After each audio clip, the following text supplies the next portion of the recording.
Welcome to the REDHEADREVEAL podcast, where we reveal what it means to truly connect. I'm Jenn Pinkerton, your Redhead host. I'm a psychotherapist, high-performance coach, sexologist, writer, and speaker.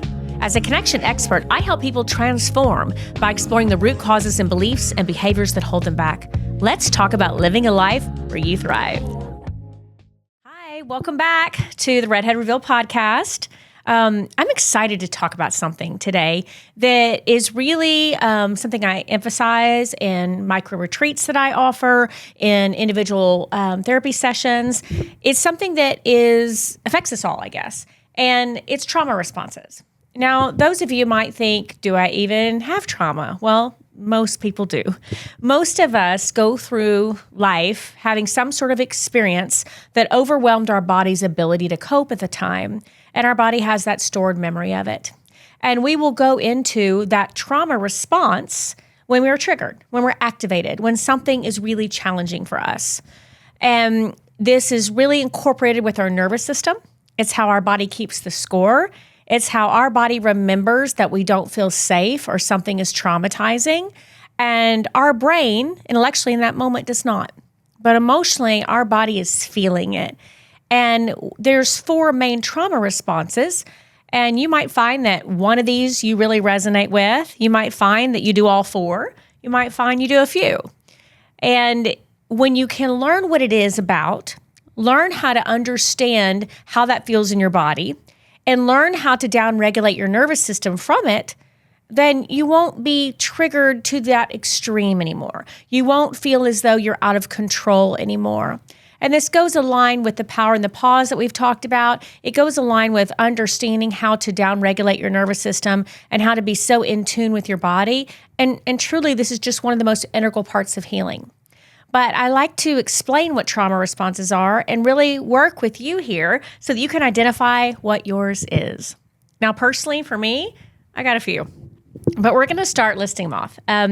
Fight. How many of you, either yourself or you know someone, maybe your loved one, maybe your parent, maybe a friend, that when they're activated or they're triggered, they get really angry? You might see them immediately lash out. You might see that they are super reactive. Instead of learning how to respond, they react. And that lashing out almost feels like it came out of nowhere. But it didn't come out of nowhere. For them, it came out of a stored memory in their body that whatever their perception of that moment was triggering to them. For instance, if somebody's core wound is about rejection or not belonging, and you're having a fight or a conflict with a friend that's making them feel, or they are feeling or interpreting from that moment that they don't belong or they're being rejected, they're going to immediately go into fight. And so they're going to lash out at you. And you might not understand how that is connected, but for them, their body says, this feels so familiar to me. I know this feeling and I don't like it. And so here's where I'm going to go to protect myself. And so they go into fight. Another one is freeze. And freeze is commonly thought of as the disassociation, as the shutdown, as the numbing out. When you really can't do anything else, when you are immobile, when you feel as though you're almost catatonic sometimes, you don't want to do anything in life. This is where depressive states are often associated with a trauma response of being stuck in freeze. And freeze is a lot easier to see as a trauma response because you're not really functioning in your day-to-day activities. You have shut down. You might have emotionally withdrawn. Freeze is not the same as stonewalling when you shut down or shut out someone as a manipulative tool. I'm talking about when you really just can't function. The next one is flight. And flight is when we run away. But running away doesn't mean we're running away into the other room. Running away can often mean I am diving into work to avoid feeling how I feel. I am running away from my feelings by staying constantly busy. I'm running away and I cannot sit with silence or with presence or with intention. Running away is often seen in parents, busy moms. This is something that you get so wrapped up in hurrying and doing that now it's become something that you're rewarded for. So that trauma response feels okay. But in fact, you're missing out on presence and you're missing out on intention when you're always stuck into flight. This is also something that's rewarded in overachievers at work. You're an overachiever, you're a workaholic, you do so much, But are you really doing all those things because you want to and you want to get ahead, or are you doing all those things because that's the only way you feel safe? And the last one is fawning. Fawning is people-pleasing. People-pleasing is this concept of where you're uncomfortable with what's going on, so you're going to fix it. You're a fixer. And somewhere along the way, you learned in your own trauma and your own experiences in life, those primary love lessons that we talk about so much in our attachment, you learned that when you're triggered or you're activated, you're going to fix it. You're going to become hypervigilant to make sure everything's okay. You're going to fawn. You're going to please. You're going to adjust. You're going to do whatever you can in your environment to make it be okay. Now, do any of these sound familiar to you?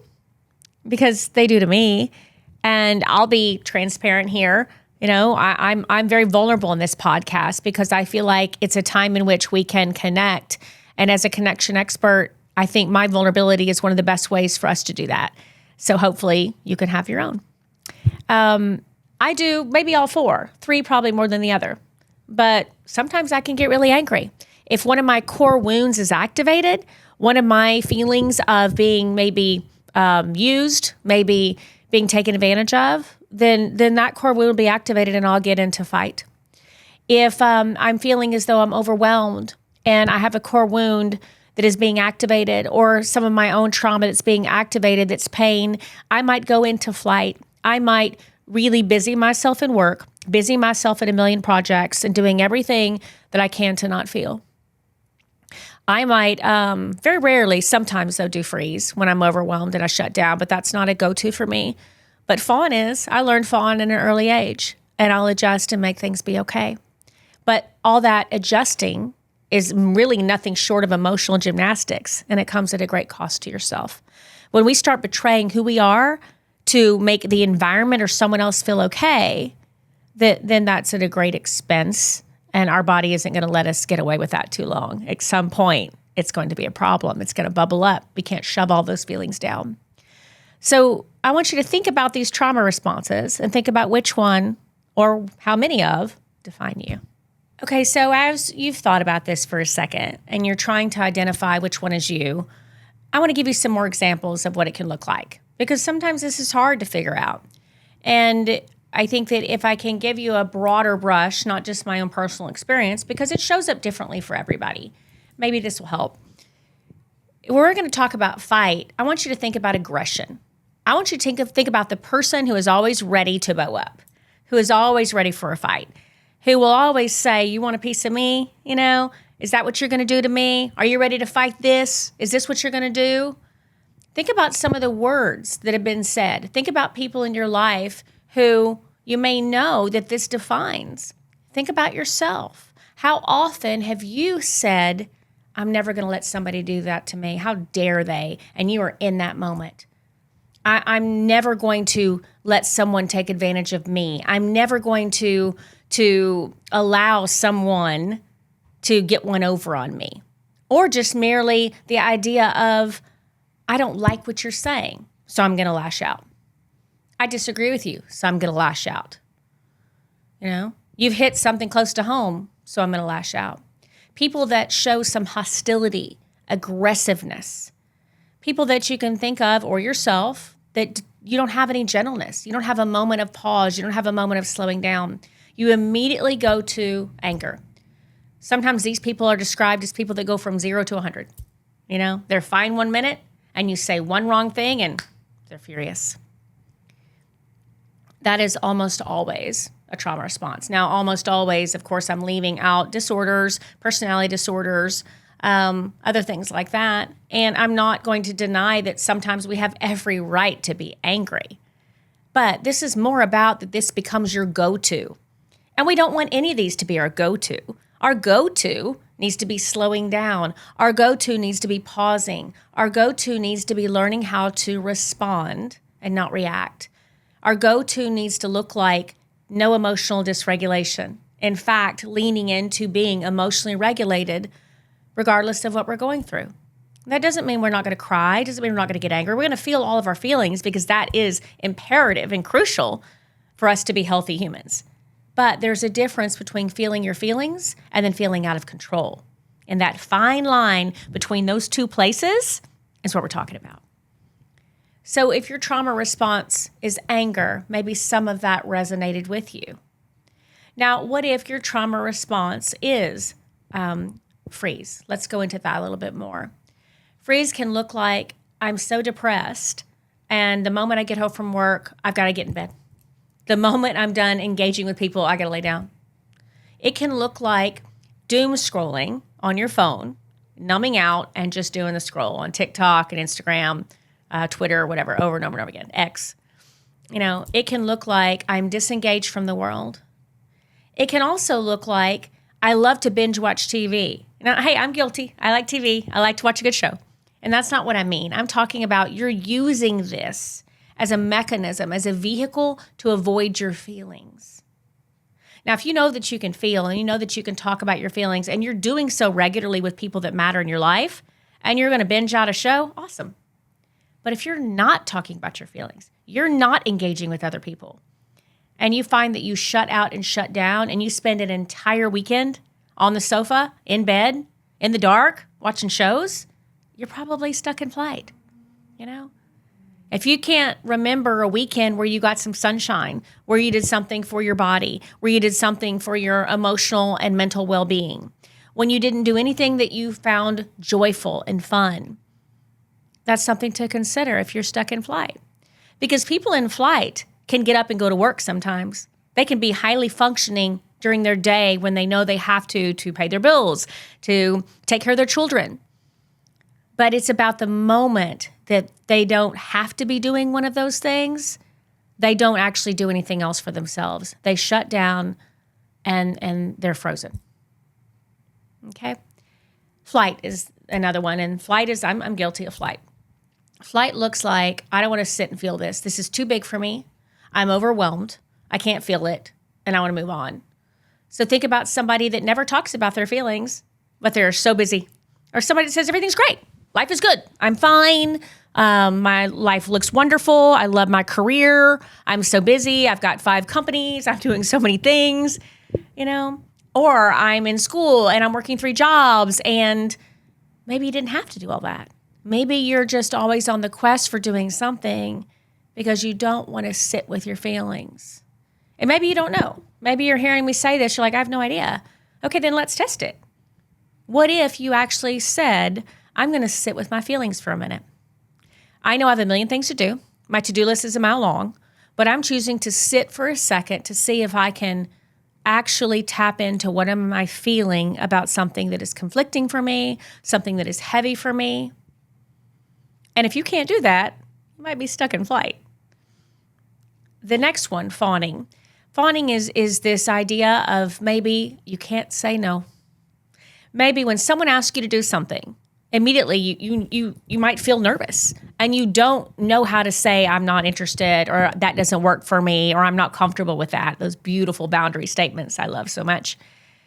You might actually just always say yes. And that is trauma stuck in your body. That is an idea of, if I say no, they may not like me. If I say no, I may not get invited the next time. If I say no, what will happen? It's a fear-based feeling. And it also is the idea of, I'm going to walk on eggshells. I'm going to fawn and make sure everything's okay because I don't want my kids to feel the effects of anything in my life, in my home life. Fawning can be, I'm at work and I want that promotion, so I'm going to kiss ass more than I should. I'm going to kiss ass to a point where I don't feel good about who I am. That's fawning, because you're stuck in that place of wanting to be loved, wanting to be picked, wanting to be chosen.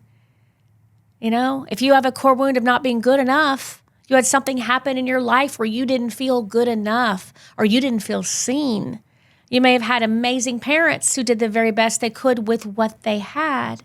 But maybe what they had didn't allow a lot of space for you to feel seen. And so here you are, fawning at work, trying to be seen. Now, does this mean you don't want to do well at work? You don't want to try to, play office politics if necessary? No, that's not what I'm saying. But there's a difference of when it is emotionally tied to your pain versus when we're making a cognitive, logical choice of, this is the professional type behavior I need to do to get to a place. 2 very different things. One is rooted in pain. One is rooted in unresolved, unhealed, unaddressed trauma. So do any of these things resonate with you as we dive a little deeper? So now you might think, how do I figure this out? How do I explore this further? Well, obviously, of course, in therapy, you can do that. But I like to try to give people tools while you're listening to this podcast that might be helpful. So I want you to think about how you react to stress. And you have to be intentional about this. This can't be a just right now for 1 second. This has to be the next time you feel stressed, how did you show up? What did you do? Write it down. Record a voice memo. Almost every smartphone these days has voice memos. Record it as you're driving down the road even. You know what? Today I got really pissed off and this is what I did. This is how I reacted. Today I found myself, all night long when I got home, numbing out on my phone and I couldn't even return anybody's phone call. I didn't even cook myself a healthy dinner. I DoorDashed some crap and I was on my phone the whole time. That great book I've been wanting to read was still on my nightstand untouched with dust on it. Exploring how you're showing up, not only in stressful moments, but just on the daily basis. Are you walking around with any of these things resonating with you, recognizing it? And trying to be intentional about that. And then I want you to explore your childhood experiences. Explore what messages you were given growing up. Again, this is not the blame game. I'm not into the blame game of parents. Most parents did the very best they could. But that doesn't mean that you can't also have an experience that was painful for you. It doesn't mean that we can't acknowledge that sometimes people have things that happen to them and it's not your fault and you're not responsible for it. But you do have a responsibility with what you do with it as an adult. You do have the ability to shift and grow and to learn. And so explore that. What messages were you given in childhood? And this is not obviously conscious all the time. Sometimes it's subconscious. Sometimes it's maybe you were a great soccer player and you only got the pat on the head and you were told you're amazing, or maybe you got the family dinner congratulating your great game and you didn't feel really seen very much of the time other than that. So maybe you are an overperformer, an overachiever. Maybe you are in flight all the time from the sheer fact that you feel most love when you are performing. What does that look like? Explore some of these feelings you had in your childhood. Use journaling, write it down. There are so many studies that discuss the connection between the brain and the signals to the brain when we are writing. And I also think it works with typing, but it's the movement. Not just recording it on the phone, but actually writing it down, typing it in some way to connect that movement with the connection to the brain when we're accessing these memories. Write it down so then you can reread it and explore it and see what that looks like and feels like to you. Also, let's think about a scale, a 1 to 10. Because the next time you're really pissed off, the next time you realize you're not saying no, you're not having good boundaries, you're just fixing, the next time you are so busy pouring yourself into all your projects, all your work, running like from here to there, from here to there, going like a, locomotive freight train, or the next time you are shut down and just not talking to anybody. I want you to think about what triggered that. Use a scaling method from 1 to 10. 1 being the least and 10 being the most. What happened that brought the strongest response in me? What happened that made me say, yeah, this weekend I'm done with all people? What happened to be so furious that you lashed out to even the kindest people in your life in a way that they did not deserve? What happened to make you feel like you were falling over yourself, doing all these emotional gymnastics to try to make everything feel okay? So think about that and get really connected to what your triggers are, because we all have them. And part of growing up and being an adult is saying, I'm going to self-reflect. Part of a healing journey is to say, I want to be self-aware. Because when we start adding self-awareness and self-reflection, and observation and introspection into our lives, you are doing the work. And that is the beginning. So as you start doing that work, let's talk about neuroplasticity of the brain.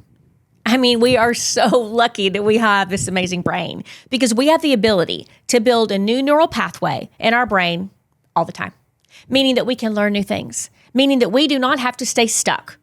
All we have to do is have the interest and the commitment. Those two things. That's it. Interest and commitment.